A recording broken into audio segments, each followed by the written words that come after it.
নমস্কার বন্ধুরা, আমি আবারও চলে এসেছি আর একটি নতুন রেসিপি নিয়ে।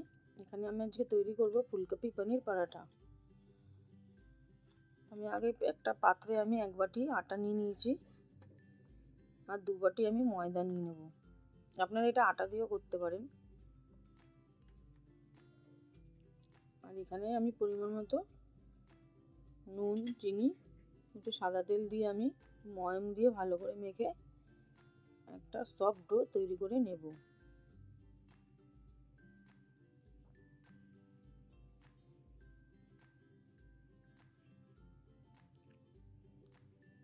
সকালের জলখাবারে অসাধারণ একটি রেসিপি, আপনারা বাড়িতে একবার অবশ্যই ট্রাই করবেন। এখন শীতকাল, ফুলকপি বাজারে পাওয়া যাচ্ছে।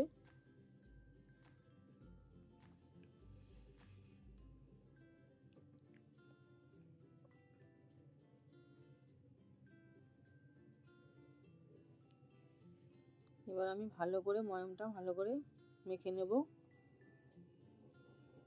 পরিমাণ মতো জল দিয়ে অল্প অল্প করে আমি একটা সফট আঠা, যেমন নর্মাল আমরা রোজ আটা রুটি খাই প্রত্যেক দিন, সেরকমভাবেই মাখতে হবে।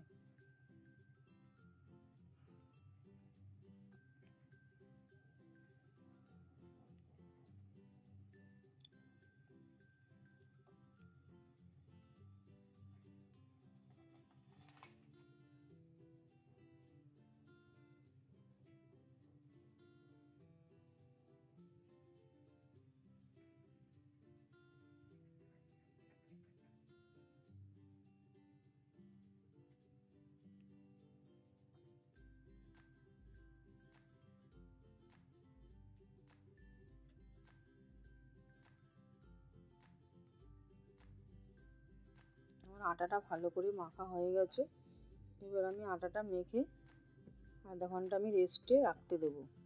আর উপর দিয়ে আমি একটু তেল মাখিয়ে নেবো, যাতে আটাটা সফট থাকে, উপরটা যেন শক্ত না হয়ে যায়।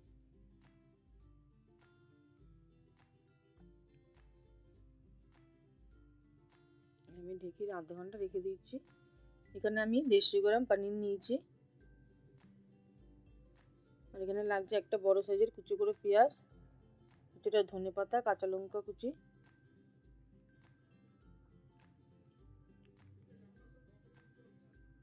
আর এখানে গ্রেট করে আমি ফুলকপিটা আমি গ্রেট করে নিয়েছি। ছোট সাইজের একটা ফুলকপি গ্রেট করে নিয়েছি। এবার আমি পনিরের মধ্যে ফুলকপিটা দিয়ে সব এক এক করে সব মশলাগুলো দিয়ে সবজি, পেঁয়াজটা দিলাম, ধনেপাতা, পেঁয়াজ, কাঁচা লঙ্কা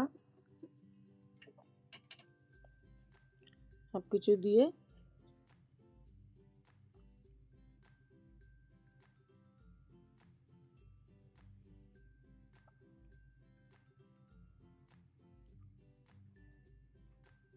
এক চামচ জিরে গুঁড়ো, এক চামচ ধনের গুঁড়ো,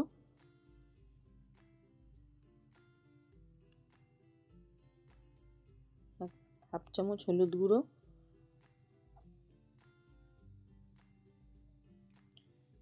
স্বাদ অনুযায়ী লবণ,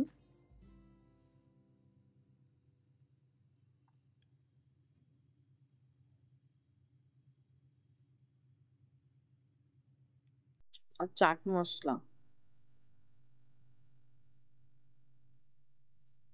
2 চামচ আমি এখানে চাট মশলা নিয়েছি। চাট মশলাটা এখানে একটু বেশি লাগবে, তাহলে পুরটা বেশ খেতে ভালো লাগবে। কিছুটা পরিমাণ চিলি ফ্লেক্স।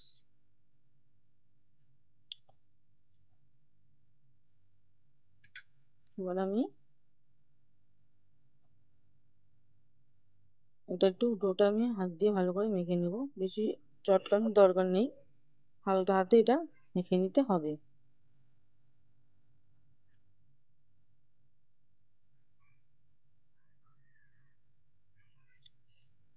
কেমন আধ ঘন্টা রেস্টে রাখা হয়ে গেছে। এবার আমি ময়দাটা একটু হাত দিয়ে মেখে নিয়ে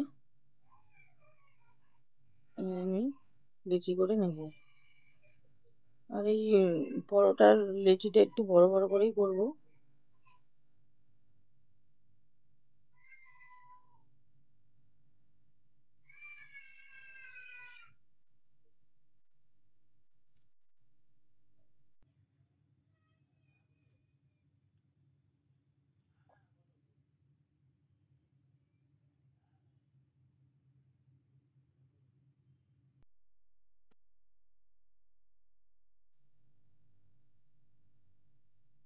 এরকম সাইজের আমি করে নিয়েছি। আমার সব কটা লিচি কাটা হয়ে গেছে।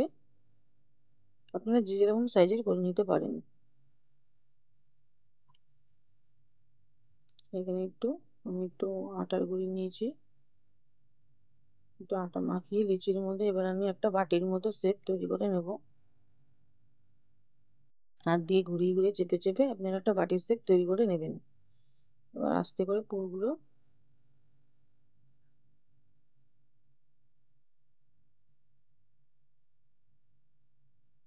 এভাবে পুরটা দিয়ে ভালো করে ময়দার মুখটা আমি বন্ধ করে দেবো।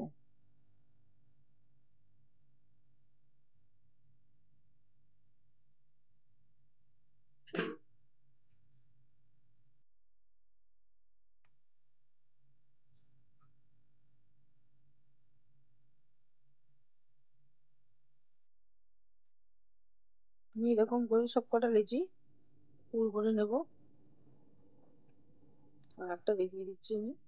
এইভাবে আপনারা একটা বাটির মতো শেপ দিয়ে পুরগুলো দিয়ে আটকে নেবেন।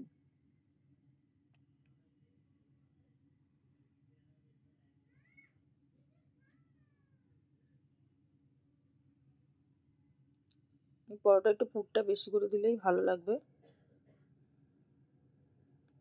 আর লিচিটা একটু মোটা মোটা করেই কাটবেন।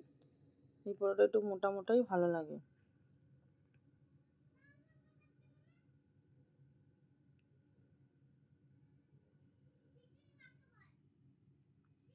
এইভাবে তৈরি করে নিতে হবে। প্রত্যেক কটা লিচি আমি তৈরি করে নেব।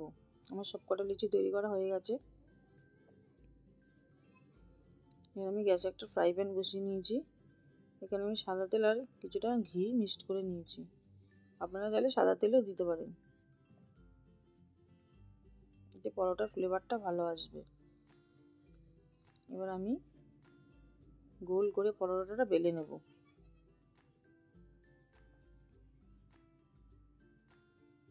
এখানে বন্ধুরা একটা কথা বলি, খুব হালকা হাতে এটা বেলে নিতে হবে। খুব চাপ দিয়ে বেলবেন না, তাহলে পেটে বেরিয়ে যেতে পারে। আলতো হাতে হালকা করে বেলে নেবেন গোল গোল করে পরোটাগুলো।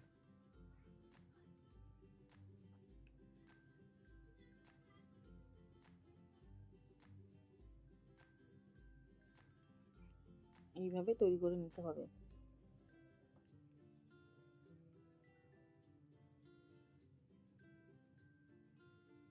আমি পরোটাটা ফ্রাই প্যানে দিয়ে দিয়েছি। এবার আমি এই পিট পিট করে একটু সেঁকে নেব।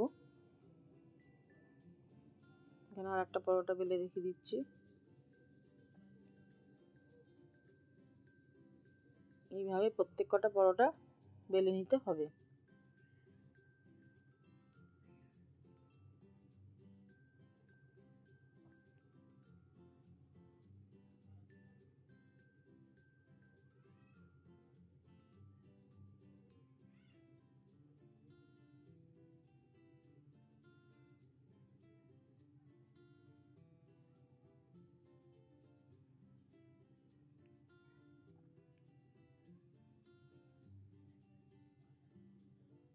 পিঠে পিট করে আমি ভালো করে সেঁকে নিয়েছি। এবার আমি অল্প অল্প করে তেল দিয়ে পরোটাটা ভেজে নেব।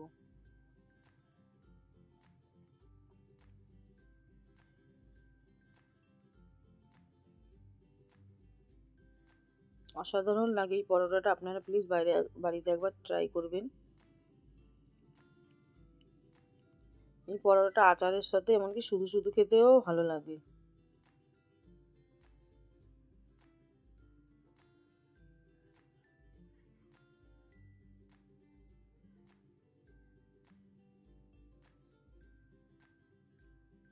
এই পিট পিট করে আমি ভালো করে লাল লাল করে ভেজে নিয়েছি। আমার একটা পরোটা রেডি।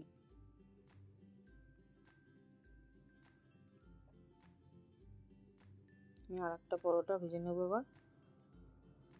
এইভাবে আমি প্রত্যেক কটা পরোটাই ভেজে নেব।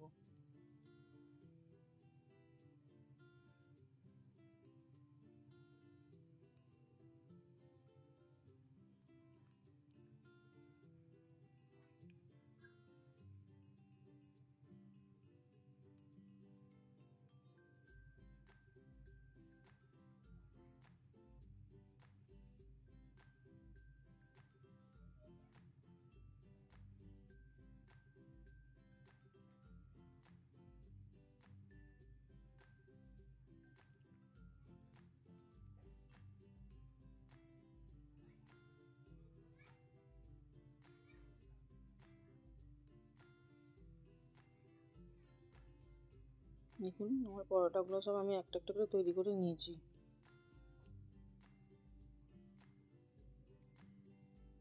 আমার প্রত্যেক কটা পরোটা তৈরি করা হয়ে গেছে। কত সুন্দর হয়েছে পরোটাগুলো। এবার আমি একটা আপনাদের ছিঁড়ে দেখাচ্ছি কতটা সফট আর নরম হয়েছে পরোটাগুলো। আচ্ছা, একটা ছিঁড়ে দেখাচ্ছি, পুরগুলো ভেতরে পুরো ছড়িয়ে গেছে। খুব সুন্দর হয় খেতে পরোটাটা, আপনারা একবার বাড়িতে ট্রাই করুন। চারিদিকে পুরটা ছড়িয়ে গেছে। যারা নতুন বন্ধুরা তারা আমার চ্যানেলটাকে সাবস্ক্রাইব করবেন। নমস্কার বন্ধুরা।